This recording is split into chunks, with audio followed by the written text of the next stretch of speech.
प्रेम, मोहब्बत, इश्क एक ऐसी चीज़ है जिसका कुछ शब्दों में वर्णन करना संभव नहीं है।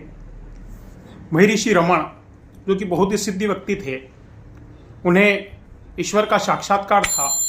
प्रभु उन्हें दर्शन देते थे और प्रभु उनसे बातें किया करते थे। एक बार की बात है, एक एमएससी केमिस्ट्री पढ़ा हुआ व्यक्ति जो कि पीएचडी धारक था, वो महर्षि रमण के पास पहुंचा और उसने महर्षि रमण से कहा कि मैं आपके सानिध्य में आना चाहता हूं, मैं ईश्वर को जानना चाहता हूं, मैं ईश्वर से साक्षात्कार करना चाहता हूं। तो महर्षि रमण ने कहा कि कभी किसी से प्रेम किया है? तो उसने कहा कि नहीं, मुझे इन फालतू की चीज़ों में कोई इंटरेस्ट नहीं है। फिर महर्षि रमण ने कहा कि कभी किसी लड़की को देख करके ऐसा लगा है कि अगर ये मुझे नहीं मिली तो मैं मर जाऊंगा?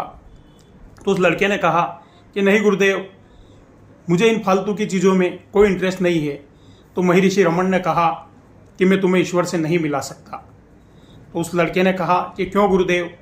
तो महर्षि रमण बोले कि जब तुम मनुष्य से ही नहीं मिल पाए, मनुष्य को ही नहीं जान पाए, मनुष्य से ही प्रेम नहीं कर पाए, तो फिर तुम ईश्वर से क्या मिलोगे? तो यह प्रेम की महिमा है। अगर ईश्वर से मिलना है तो प्रेम की ज़िंदगी जीना पड़ेगी, प्रेम के बंधन में बनना पड़ेगा।